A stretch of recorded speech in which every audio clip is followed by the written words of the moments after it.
Là où 2 ou 3 sont assemblés en mon nom, je suis au milieu d'eux, nous dit Jésus. Ensemble, frères et sœurs, faisons place en nous à la présence de Dieu. Il nous sauve et il nous offre son amour. Le Christ vivant nous ouvre à l'espérance. Le souffle de l'Esprit nous unit dans l'Église. Ici et maintenant, le Seigneur nous accueille, comme il l'a fait hier et comme il le fera encore demain. Ce dimanche est un dimanche un peu particulier car nous accueillons des représentants de la Fédération protestante de France pour connaître un peu ce que c'est que cette grande organisation dont notre Église fait partie. Que vous veniez donc d'autres églises, que vous soyez habitués ou que vous veniez pour la première fois par curiosité, vous êtes toutes et tous les bienvenus dans ce lieu. Que la foi, l'espérance et l'amour trouvent leur chemin dans nos vies et dans notre assemblée. Amen.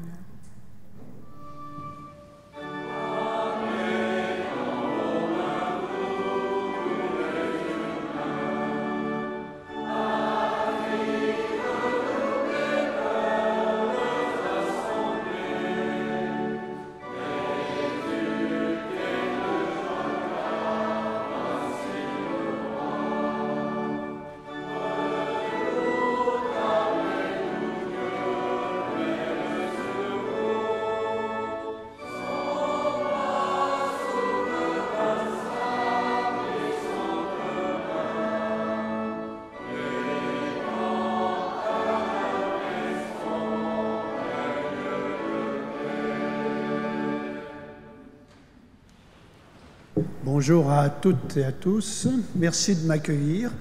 Je vais mettre le chronomètre. C'est parti. Voilà, alors moi je suis le pasteur Jean-Luc Leb, pasteur émérite, ça veut dire à la retraite, mais qui travaille encore plus, et de la Fédération baptiste de France. Mon rôle ce matin est de vous présenter à la fois le pôle de la Fédération protestante à Grenoble, je crois que la plupart le connaissent. Didier en a été un président, me semble, il y a quelques années. Je me souviens, nous étions ensemble. Ce pôle existe depuis plus de 20 ans, en tout cas, au moins sur Grenoble, voire peut-être même avant. Et il se réunit une fois par trimestre à Grenoble. Il est un lieu de partage, de prière, de dialogue, mais aussi de projets et de prières. Et il y a environ une dizaine de représentants et de délégués des églises, des œuvres et des aumôneries qui se retrouvent régulièrement. Il est actuellement composé de l'EPUDF, donc votre église, de l'église baptiste, de l'église adventiste, de l'église malgache et prochainement de l'église anglicane de Grenoble. Le pôle accueille également en son sein la commission locale hospitalière comme lieu d'accompagnement des aumôniers des équipes. Vous entendrez tout à l'heure Dominique Sanchez vous en parler, vous en dire un mot à travers son témoignage. Et il y a toute une équipe qui travaille autour de lui sur les visites d'hôpitaux, peut-être parmi vous, certainement. Et puis il y a une aumônerie aux armées, qui est la base de défense de Grenoble, Annecy, Chambéry. L'aumônier actuel est Jean-François Ragarou. Il a été quelque temps en OPEX en Roumanie, là, et il pense qu'il doit être de retour maintenant.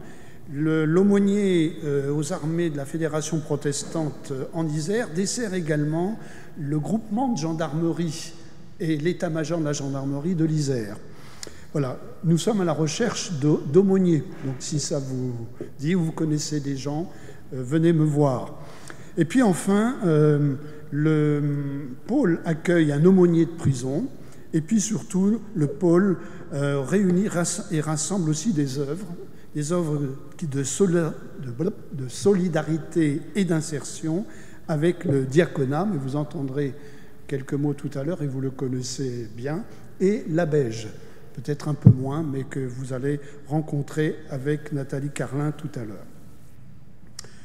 Rapidement aussi, depuis 2021, la loi sur les principes républicains, la Fédération protestante a à ce moment-là constaté, dans les débats sur la laïcité, une grande méconnaissance des pouvoirs publics et de la société en général sur la réalité du protestantisme français.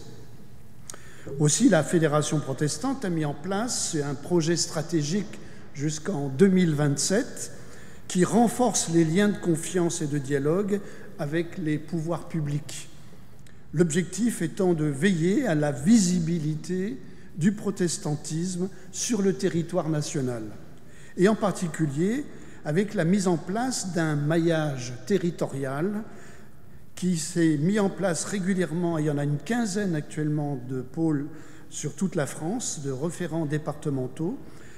Cette rencontre veut que ces délégués soient proches des pouvoirs publics dans chaque département, en particulier la préfecture, les élus et les représentants des autres organismes religieux et sociaux. On veut vraiment établir un vrai lien et dialogue pertinent avec chacun de ces organismes. La mission du référent est une double nature. Elle est à la fois l'interface des différentes composantes du protestantisme, Église, œuvre et aumônerie, auprès des pouvoirs publics, de l'État, des élus, des collectivités, pour favoriser un véritable échange. Et puis, elle est aussi le lieu pour favoriser le dialogue entre les cultes et l'État. Alors, au regard des enjeux que vous connaissez tous aujourd'hui, les enjeux sociétaux, les enjeux sociaux, l'exclusion sociale, l'accueil de l'étranger, l'urgence climatique ou les questions éthiques, comme la fin de vie, l'antisémitisme ou même le racisme, le protestantisme veut porter une voix, une parole publique et une action qui témoigne de l'espérance chrétienne dans notre pays. Le 19 novembre, il y aura à Paris, à l'Hôtel de Ville de Paris, dans le cadre des dîners du protestantisme, peut-être vous avez entendu parler, le dîner des protestants, auquel sont conviés un certain nombre d'acteurs importants, politiques, religieux et sociaux du pays, le CRIF et d'autres personnes, d'autres organismes. Et à cette occasion encore, sera donnée une parole publique sur la foi et le témoignage protestant dans notre pays. Quelques mots aussi pour terminer. Cette année, en 2025, le référent, donc moi-même, j'ai pu représenter ou dire un mot auprès de la nouvelle préfète, par exemple.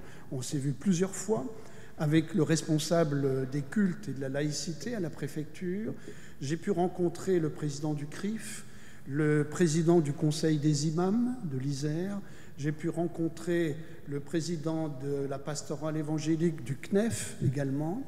Et puis, évidemment, plusieurs fois, le diocèse de Grenoble, son évêque et ses représentants. Pour la suite, j'espère d'ici fin d'année et début d'année prochaine, rencontrer encore d'autres églises, d'autres œuvres dans le département, à Voiron, à Lamure, à Vienne ou à Grenoble. Voilà quelques mots pour vous situer ce que vit la Fédération protestante actuellement dans le département. Merci de votre attention.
Notre Seigneur, nous te louons et nous te bénissons pour ton Église, pour tous les frères et sœurs connus et inconnus que tu nous donnes ici et dans toutes les églises et dans tous les peuples. Nous te remercions pour tous ceux qui vivent de ton esprit, pour tous ceux qui sont nourris de ton évangile, pour tous ceux qui aiment ton nom et le font connaître sur la terre. Nous te louons et nous te bénissons pour ton Église, pour tous nos pères et nos mères dans la foi, pour tous ceux qui ont transmis la lumière de l'Évangile depuis les premiers temps, avec leur fidélité et leurs infidélités, dans les épreuves de leur temps. Tu nous donnes de prendre place avec eux dans la grande nuée des témoins. Nous te louons et nous te bénissons pour ton Église, malgré ses imperfections et ses fautes, malgré ses rides et ses infirmités, tu lui es fidèle. Tu as déposé ton esprit en elle et tu ramènes sans cesse son cœur vers toi. Tu la guéris, tu la renouvelles et tu la conduis. Notre Seigneur, nous te louons et nous te bénissons pour ton Église. Amen. Bonjour. C'est un réel plaisir pour moi d'être parmi vous ce matin et de vous partager ce que nous faisons à l'aumônerie.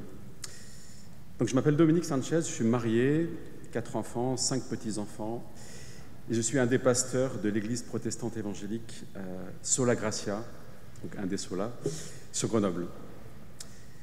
Donc voilà, je suis aumônier protestant au CHU de Grenoble et je travaille à temps partiel. Donc je travaille à 20%, que je partage en deux. Donc le mardi après-midi, je visite à l'hôpital Sud et le mercredi à l'hôpital Nord. Tout a commencé en 2019, alors que je visitais ma belle-mère qui était souffrante, qui, elle, étant croyante, avait beaucoup de soutien et elle-même était un encouragement pour nous qui la visitions. Je voyais autour d'elle des personnes âgées, souffrantes, malades, qui, elles, étaient seules, résolument seules. Et quand j'ai vu ces personnes-là, le Seigneur a commencé à me parler, d'une manière douce mais insistante. Et je me suis dit, pourquoi pas envisager la visite des malades. Au point que je me suis renseigné et j'ai demandé à accompagner l'aumônière à l'époque, Laurence Caron, pour voir si c'était quelque chose qui venait vraiment du Seigneur ou si c'était simplement une aspiration personnelle. Et j'ai commencé à visiter et là, vraiment, le Seigneur a confirmé cet appel, qui fait que j'ai commencé comme bénévole et que maintenant je suis aumônier. Alors nous intervenons, donc j'accompagne une équipe de 6 personnes, bientôt 7, dont Laurent ici présent. Nous intervenons aussi à l'EHPAD de la Mure, donc il y a 2 couples qui interviennent, à l'EHPAD de Voiron, à l'hôpital de Voiron, à Coublevis, au CHU de Grenoble, donc avec tous les établissements, comme par exemple l'établissement psychiatrique, un pavillon de médecine légale et sociale, les soins palliatifs, les urgences, l'hôpital couple-enfant, etc. Vous voyez, c'est une grande diversité d'endroits que nous visitons. Et il y a toujours un dénominateur commun dans ces endroits, c'est la souffrance. Et enfin, l'hôpital Sud, avec l'EHPAD, la psychogériatrie, l'Institut de rééducation. Bref, nous sommes à peu près partout dans l'hôpital, selon les besoins. Alors au départ, le concept était de répondre aux demandes des malades, mais en pratique, l'information de la présence d'aumôniers n'est pas très claire et cela représente qu'une infime partie de nos visites. En réalité, dans les structures que nous visitons, les personnes sont présentes sur le long terme.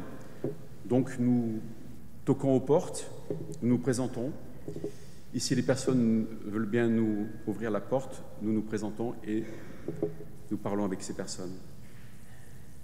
Chaque semaine, nous faisons cette démarche de visite. J'aimerais lire très rapidement un texte avec vous. C'est dans Matthieu chapitre 25, verset 31. « Lorsque le Fils de l'homme viendra dans sa gloire avec tous les saints anges, il s'assiera sur son trône de gloire. Toutes les nations seront rassemblées devant lui. Il séparera les uns d'avec les autres, comme le berger sépare les brebis des boucs. Il mettra les brebis à sa droite et les boucs à sa gauche. Alors le roi dira à ceux qui seront à sa droite, « Venez, vous qui êtes bénis par mon Père, prenez possession du royaume qui avait été préparé dès la création du monde. En effet, j'ai eu faim et vous m'avez donné à manger. J'ai eu soif, vous m'avez donné à boire. J'étais étranger et vous m'avez accueilli. J'étais nu et vous m'avez habillé.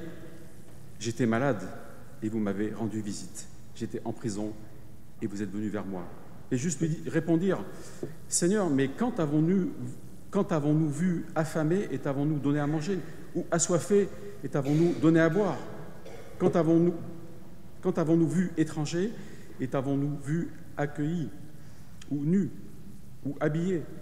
Quand avons-nous vu malade ou en prison et sommes-nous allés te voir? » Le roi répondit, « Je vous le dis en vérité, toutes les fois que vous avez fait cela à l'un de ces plus petits, de mes frères, c'est à moi comme vous l'avez fait. » Alors ce texte, c'est un des textes fondateurs du ministère d'aumônier.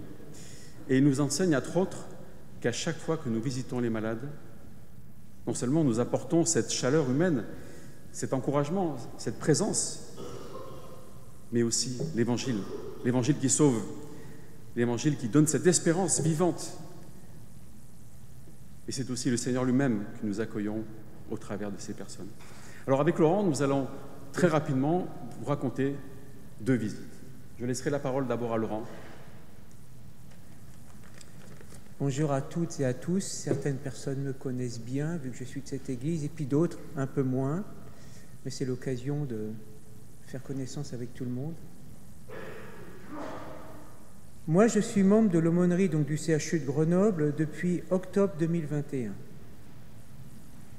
J'interviens principalement à l'hôpital Sud, et puis à la demande en renfort à l'hôpital Nord et à Rocheplane.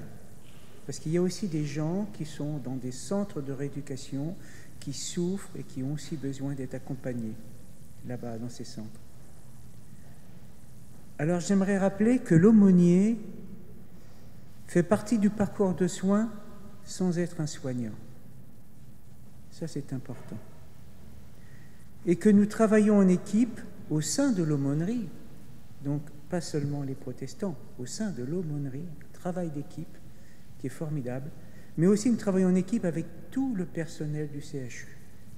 Tout le personnel du CHU, les aides-soignants, les infirmiers, les psys, les médecins, voilà. Et donc je vous partage donc un témoignage sur un accompagnement qui a commencé il y a 1 mois. L'animatrice du centre de gérontologie m'aperçoit au début de mon service, elle m'appelle pour que je la rejoigne. Elle est assise à une table avec une personne que je ne connais pas. Elle me présente ce monsieur qui est un nouveau résident. L'animatrice sait bien que tout le personnel prend en charge cette personne, mais elle sait aussi que ceci ne suffit pas. Après quelques mots de présentation de cette personne, elle me la confie et me dit « Laurent, je te laisse. » Je prends en charge ce monsieur. Il a 69 ans. Il y a 2 ans, le diagnostic est tombé. Il est atteint d'une très grave maladie neurodégénérative. Son épouse ne peut plus le garder chez eux. Il vit très mal cette situation. Il est médecin et sait très bien ce qui lui arrive. Depuis 1 an, il est placé de centre en centre et finalement, c'est au centre de gérontologie de l'hôpital Sud qu'il est pris en charge. Il pleure, il est en colère, il se sent abandonné et trahi. Il me dit froidement qu'il n'a pas d'espoir et aucune espérance. Je reçois tout ceci et bien d'autres informations de sa part en 10 minutes. Que faire ? L'esprit est là est celui qui, comme à chaque fois, me guide pour accompagner une personne. Notre premier contact dure plus d'1 heure. Lorsque nous nous séparons, cet homme se sent écouté, accueilli, il est un peu apaisé, il apprécie d'avoir un aumônier qui prend du temps pour lui. Il apprécie de ne pas être jugé.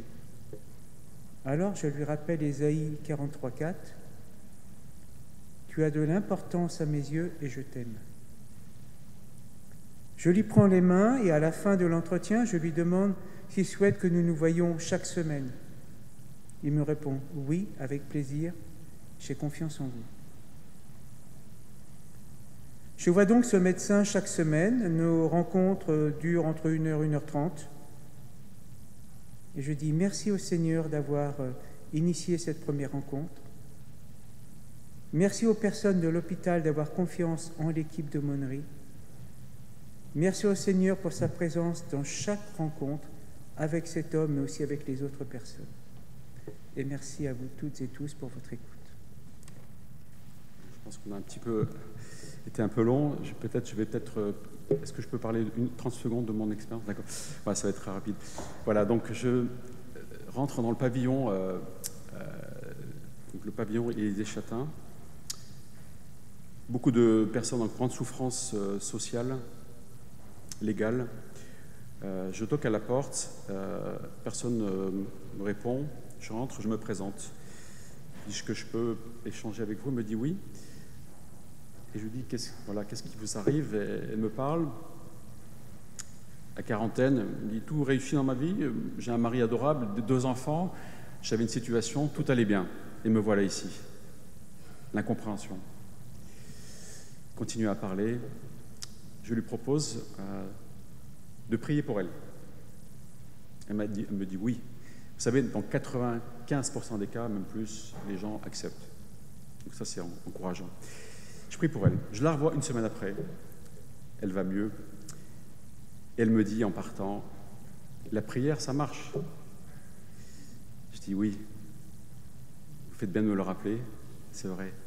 Et nous continuons à nous voir. Et je vois la progression dans sa confiance qu'elle m'accorde et aussi dans sa compréhension de l'évangile que nous partageons. Voilà, si vous avez des questions et vous êtes intéressés pour en savoir plus, nous nous tenons à votre disposition après la fin de ce culte. Merci beaucoup.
Avant la lecture des 2 versets bibliques choisis pour vous aujourd'hui, je vous invite à la prière. Seigneur, nous t'en prions. Donne-nous le désir de chercher ta parole. Donne-nous la lumière pour trouver ta parole. Donne-nous ton Esprit Saint pour croire en ta parole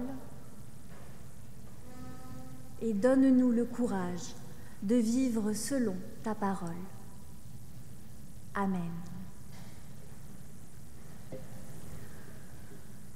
Le premier verset biblique se trouve dans la lettre aux Hébreux au chapitre 12, le verset 3. Pensez à celui qui a enduré de la part des hommes pécheurs une telle opposition contre lui, pour que vous ne vous laissiez pas abattre par le découragement. Le deuxième verset se trouve dans la seconde lettre aux Corinthiens, au chapitre 4, le verset 16. Voilà pourquoi nous ne perdons pas courage. Et même si notre être intérieur se détériore peu à peu, intérieurement, nous sommes renouvelés de jour en jour. Seigneur, ta parole est la vérité. Conduis-nous sur cette vérité.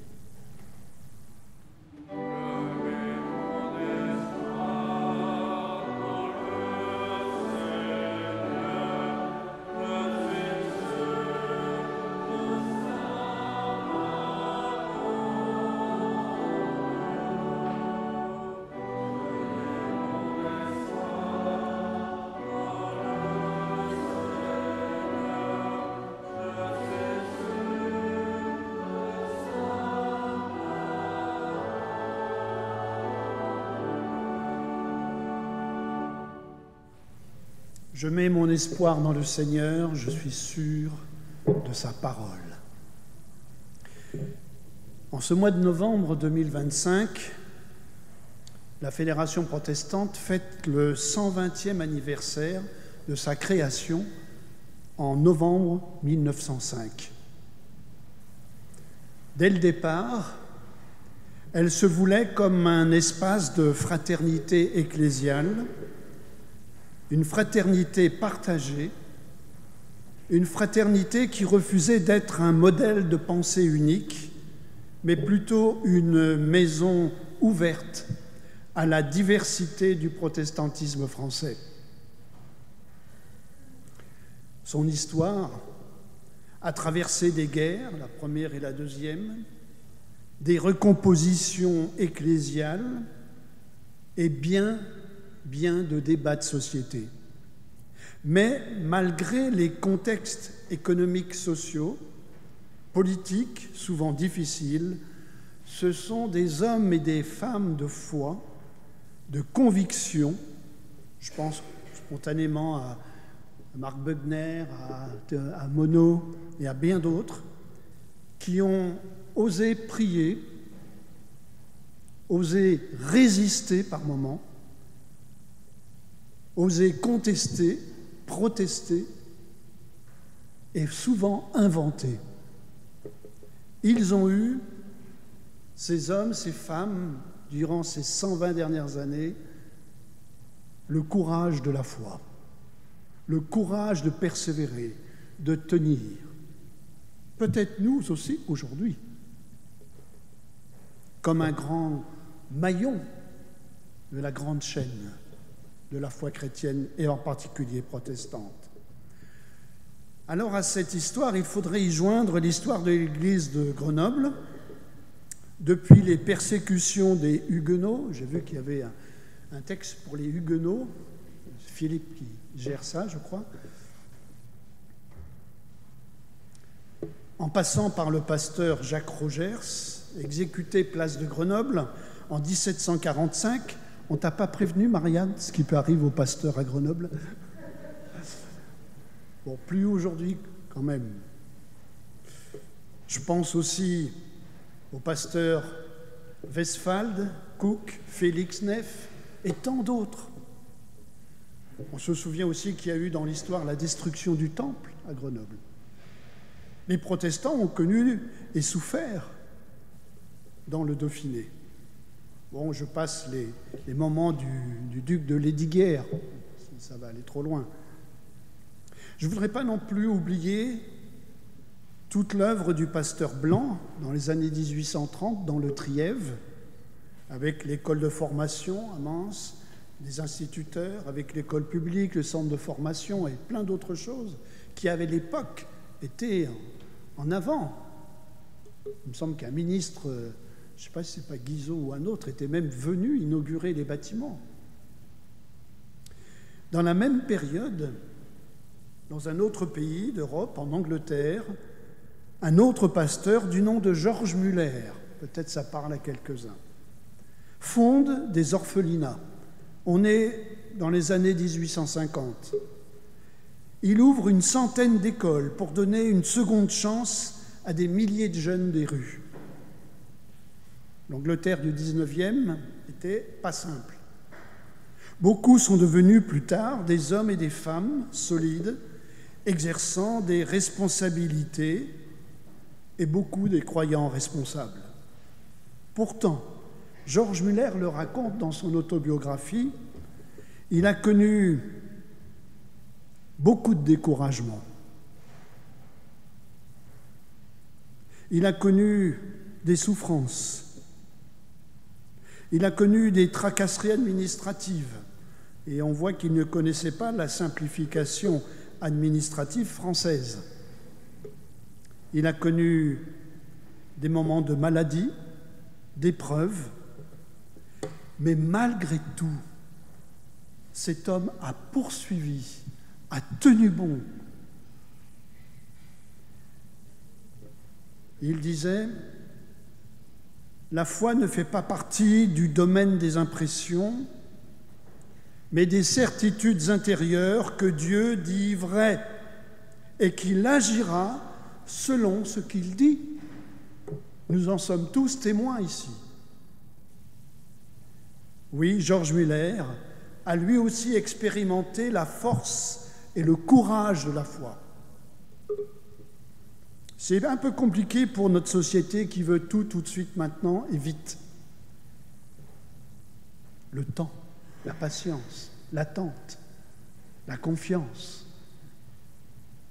Oui, ne pas se décourager, voilà ce que nous dit l'auteur de l'Épître aux Hébreux au chapitre 12. Mais est-ce la même foi ? Dans la lettre aux Hébreux, il nous parle de cette confiance en Dieu. Et le chapitre 12 atteste que de nombreux témoins de la foi ont connu, à travers l'histoire de l'Église, souffrance, épreuves et découragement. Aussi, il invite ses lecteurs à ne pas se décourager, mais à penser à celui qui a enduré les épreuves. Pour nous. Oui, pour toi, pour moi. Aussi, il nous demande de ne pas perdre courage et de persévérer face à toutes les situations difficiles de la vie. Si j'aimerais que vous ne reteniez qu'une parole ce matin de tout ce que j'ai dit, c'est « ne perds pas courage ». Cette semaine, les mois qui viennent, tiens bon, continue, le Seigneur est là. Je ne sais pas si ça parle à quelques-uns, moi ça me parle.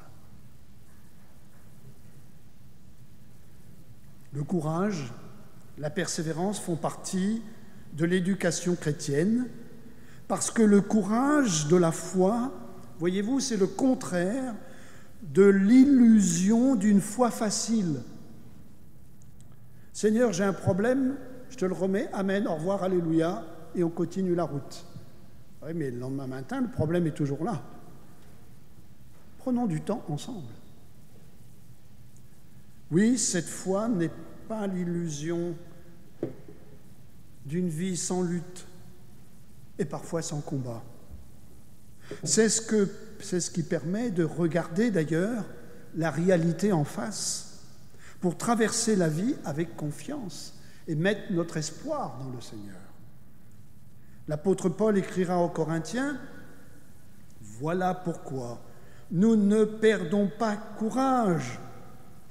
Et même si notre être extérieur se détériore peu à peu, intérieurement, nous sommes renouvelés de jour en jour, car notre attention ne se porte pas sur des choses visibles, mais des choses invisibles, parce qu'elles durent éternellement. » La lettre aux Hébreux évoque aussi cette foule de témoins qui confirment la force de l'invisible de la foi. Mais remarquons que la plupart d'entre eux n'ont pas vu la réalisation des promesses. Malgré cela, ils sont cités en exemple. Par leur témoignage, ils ont pris le risque de poursuivre, de tenir et le courage de la foi.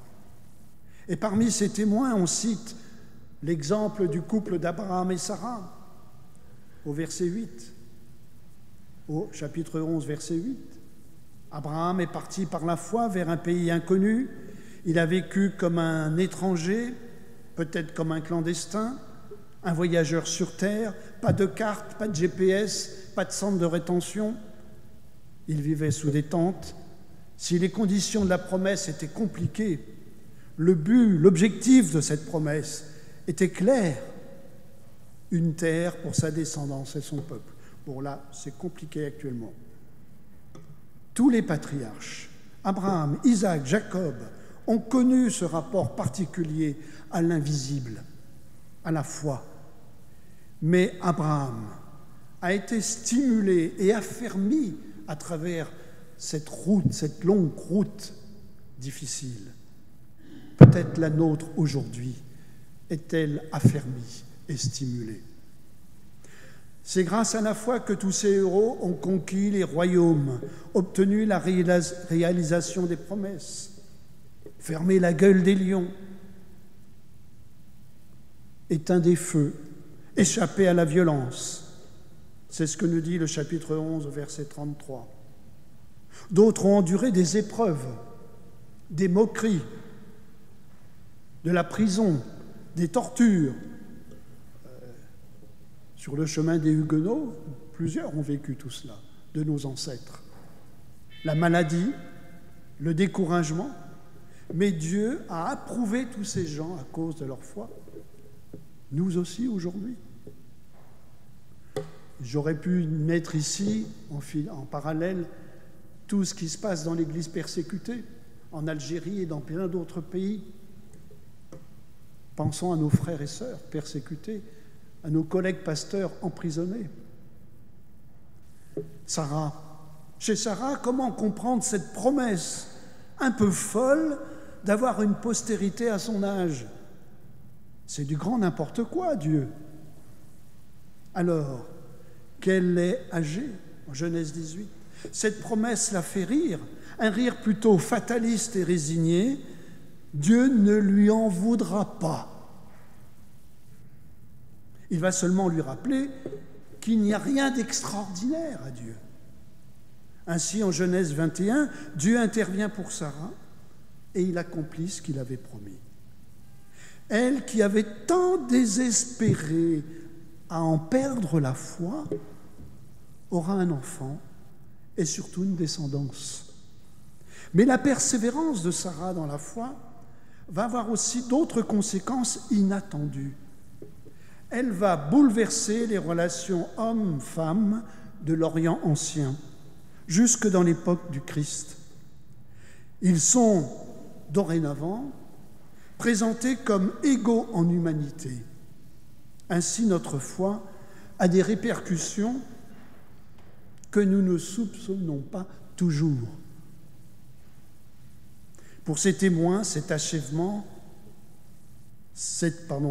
inachèvement aurait pu provoquer de la frustration, du rejet ou de la colère, avec tous ces sacrifices et ces épreuves consenties.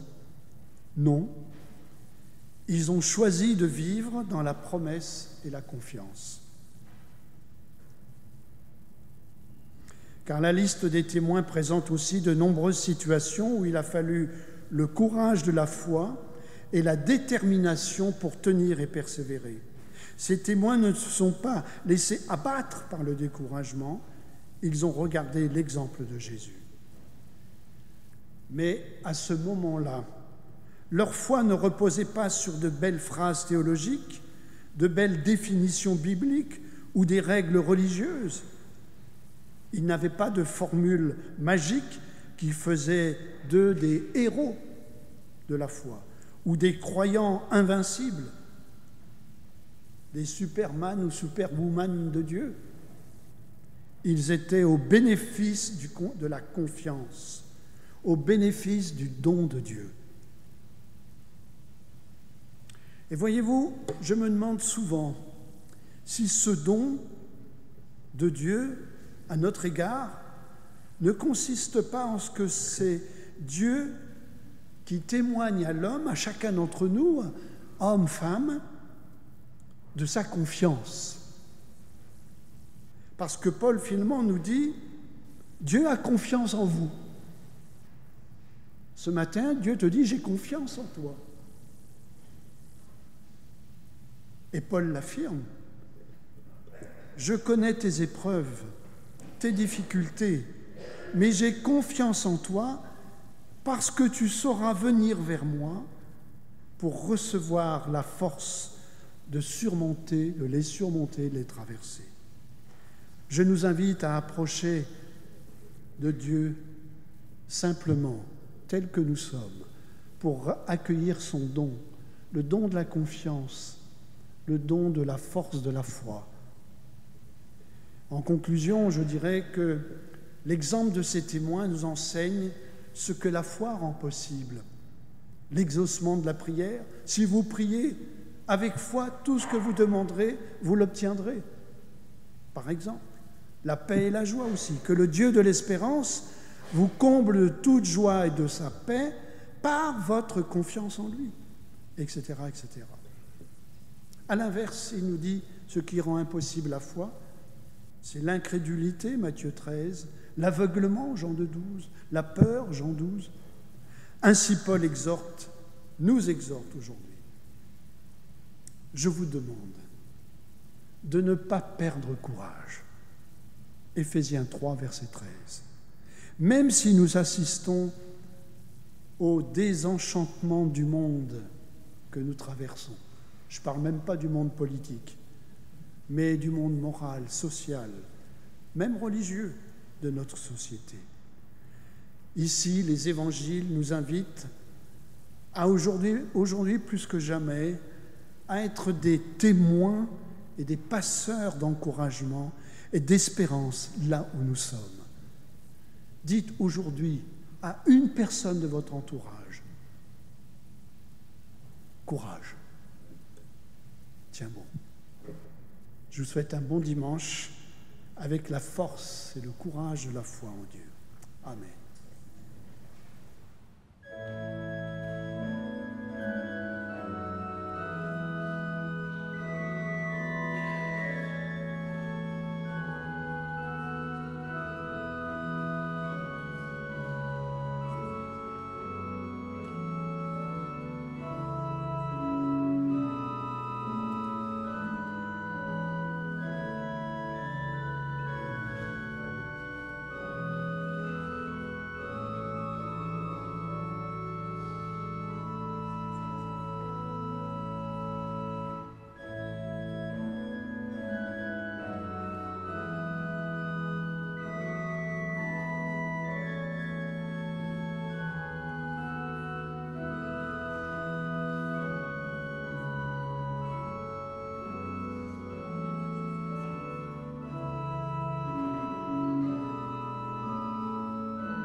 Bonjour à chacun et chacune.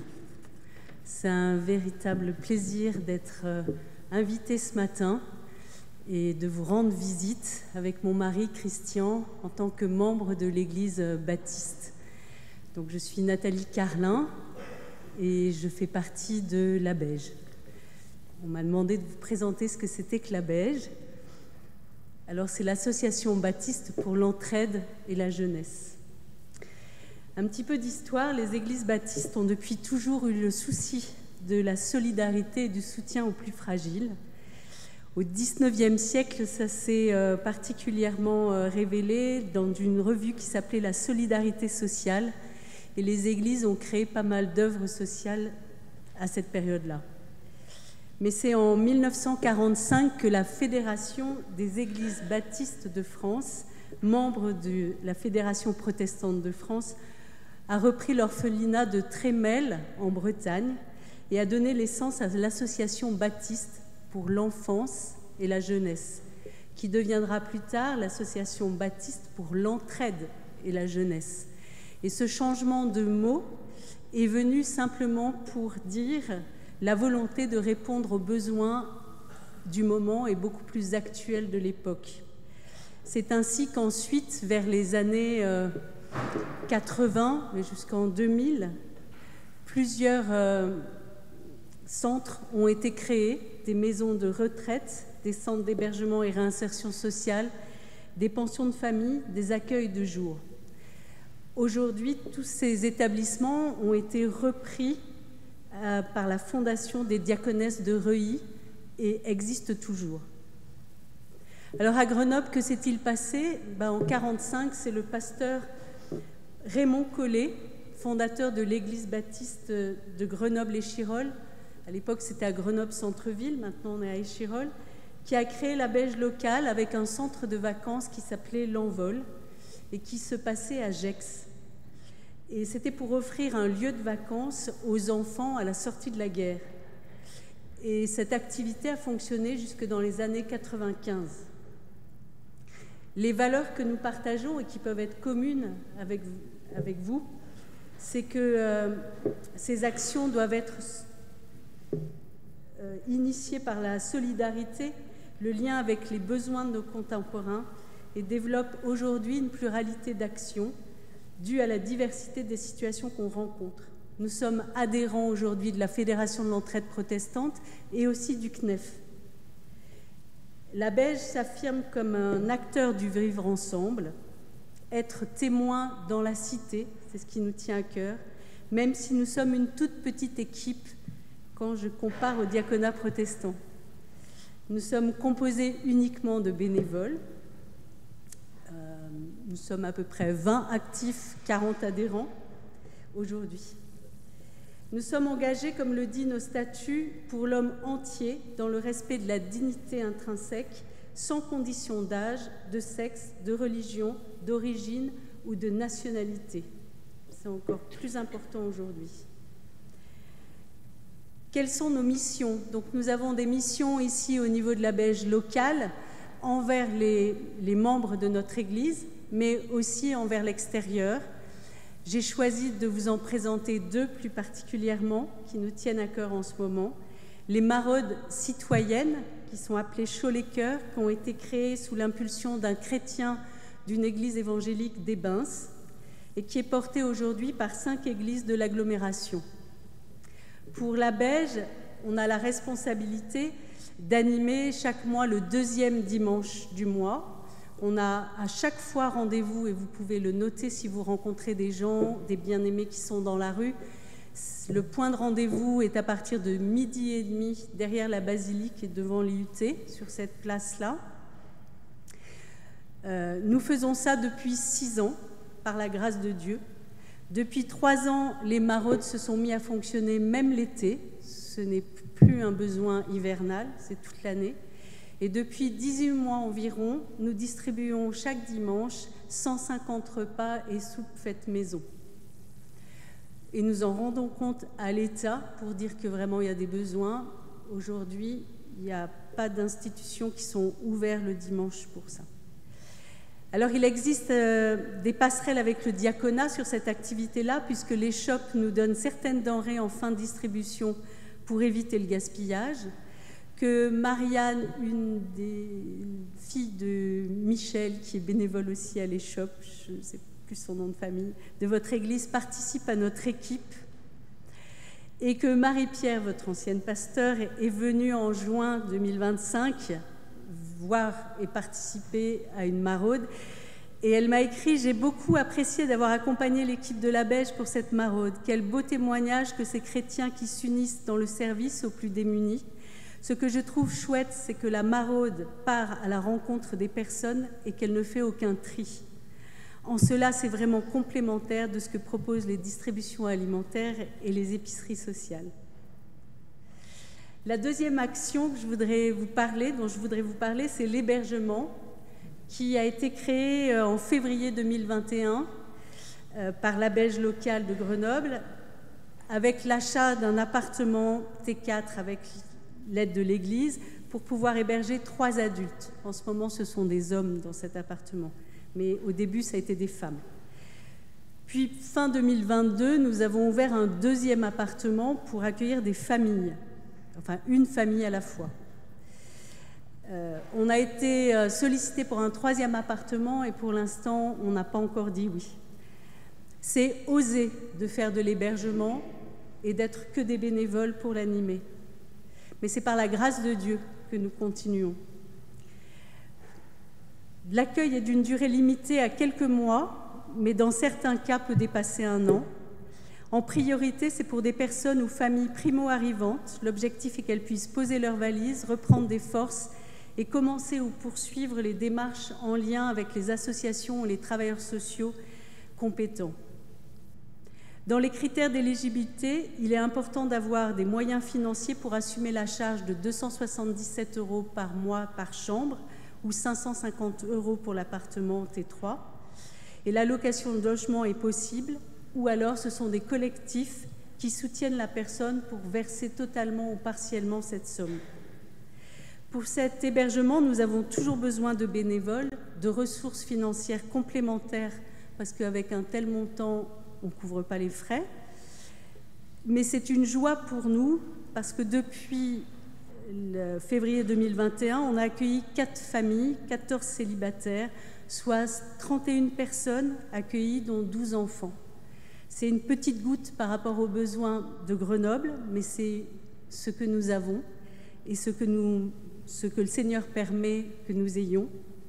Nous le mettons surtout au service des églises. Si vraiment on a une disponibilité, on peut le proposer au 115, mais pour nous, c'est d'abord pour les pasteurs qui reçoivent des gens ou pour des paroissiens qui connaissent des personnes qui ont besoin. Là aussi, nous avons des passerelles avec le diaconat, puisque parmi ces 18 ménages qu'on a accueillis, il y en a eu 4 d'orientés par des diaconats, soit diaconat Dromardèche, soit le diaconat ici. Et ici, nous avons Omar Sow, que certains connaissent, qui est un ancien d'Ésaïe, qui, après Ésaïe, a souhaité un peu plus de stabilité. Donc, son référent a tapé à la porte de la Beige. On a étudié son dossier, sa candidature, et on l'a reçu. Donc, Omar, aujourd'hui, il a été accueilli en octobre 2024. Il va partir cet après-midi parce qu'il a enfin pu avoir un studio, un FJT et une carte de séjour et un contrat pour une durée au moins d'1 an. Au moins d'1 an. Après, il y a toujours les renouvellements qui posent toutes les questions que vous connaissez déjà. Voilà, on peut dire en tout cas que, comme Paul dans Corinthiens, les uns ont planté, les autres ont arrosé, mais c'est l'Éternel qui fait croître. Et je conclurai, parce que j'ai oublié de le faire au début de mon intervention, par les salutations de notre pasteur Marjolaine Roux. Voilà.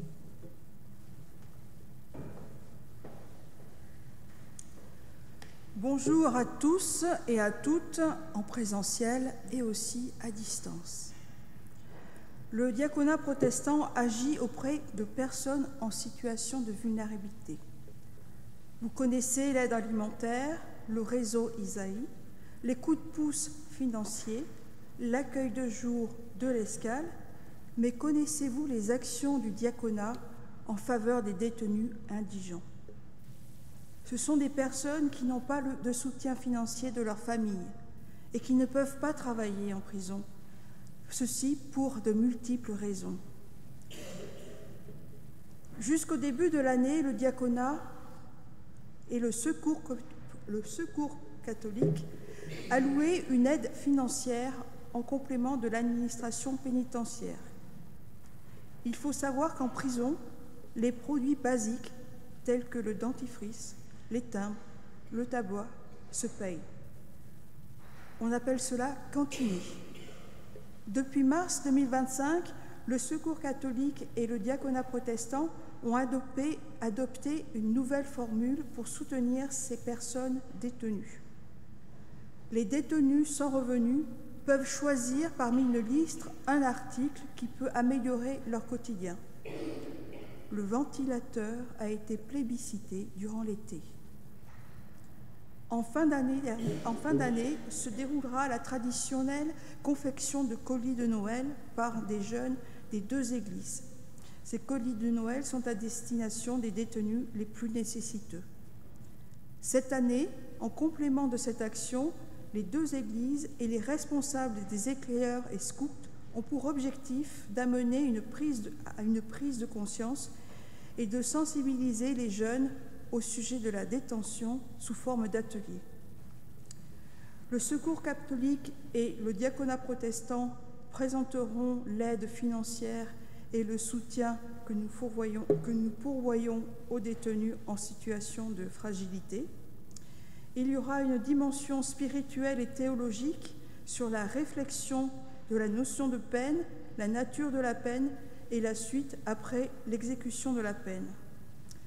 Un retour d'expérience avec les présences d'un ex-détenu. Et enfin, l'Observatoire international des prisons sera présent, dont la mission est de porter une analyse critique sur les conditions de détention. Cette journée aura lieu le samedi 13 décembre. Sont attendus du côté éclaireur une trentaine de personnes jeunes d'un âge entre 12 et 16 ans et du côté Secours catholique aussi un même nombre de jeunes de plusieurs paroisses et probablement de la même tranche d'âge. Soit au total une cinquantaine de jeunes et une dizaine d'adultes. Je vous remercie pour votre attention.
Alors, je vous invite à entrer dans la prière d'intercession. Pour la paix du monde et la liberté de tous les humains, pour l'intégrité dans la vie politique, pour la justice dans la société, pour la confiance et l'amour entre tout le vivant, créé à ton image et appelé à ton royaume, Seigneur, nous te prions.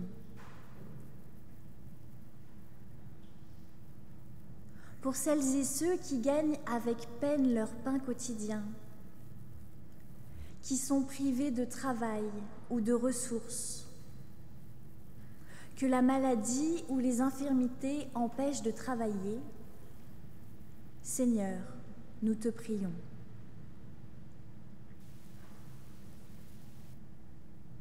Pour celles et ceux qui n'ont pas de famille ou pas d'abri, qui souffrent de leur solitude, de leur abandon ou du deuil, pour celles et ceux qui sont opprimés, calomniés ou exilés, Seigneur, nous te prions.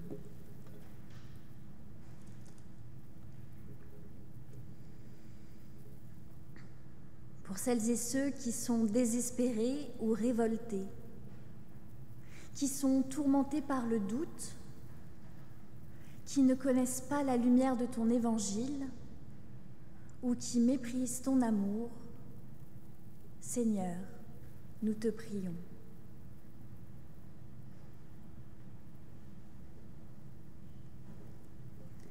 Et tous ensemble, nous te disons d'une même voix, Notre Père, qui es aux cieux, que ton nom soit sanctifié, que ton règne vienne, que ta volonté soit faite sur la terre comme au ciel. Donne-nous aujourd'hui notre pain de ce jour. Pardonne-nous nos offenses, comme nous pardonnons aussi à ceux qui nous ont offensés. Et ne nous laisse pas entrer en tentation, mais délivre-nous du mal, car c'est à toi qu'appartiennent le règne, la puissance et la gloire, au siècle des siècles. Amen. Pour l'envoi et la bénédiction, nous nous levons.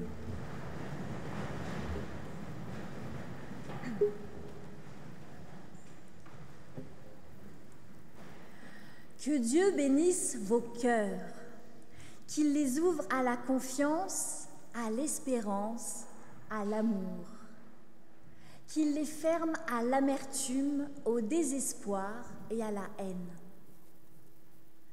Que Dieu bénisse vos yeux, qu'il les ouvre sur les beautés du monde et sur les attentes de votre prochain. Que Dieu bénisse votre bouche, qu'il l'ouvre pour des paroles sincères, bonnes et apaisantes, qu'il en fasse un sourire. Que Dieu bénisse vos mains, qu'il les ouvre pour qu'elles expriment la tendresse et le secours, et pour qu'elles se tendent vers lui dans la prière confiante. Que Dieu bénisse vos pieds, afin que vous marchiez dans votre vie avec le Christ et qu'il vous porte vers les autres dans l'amour. Que Dieu bénisse vos maisons et vos familles, qu'elles soient des lieux d'accueil, d'amour, de joie et de paix. Que le Dieu 3 fois saint, le Père, le Fils et le Saint-Esprit vous bénisse et vous garde. Allez dans la paix. Amen.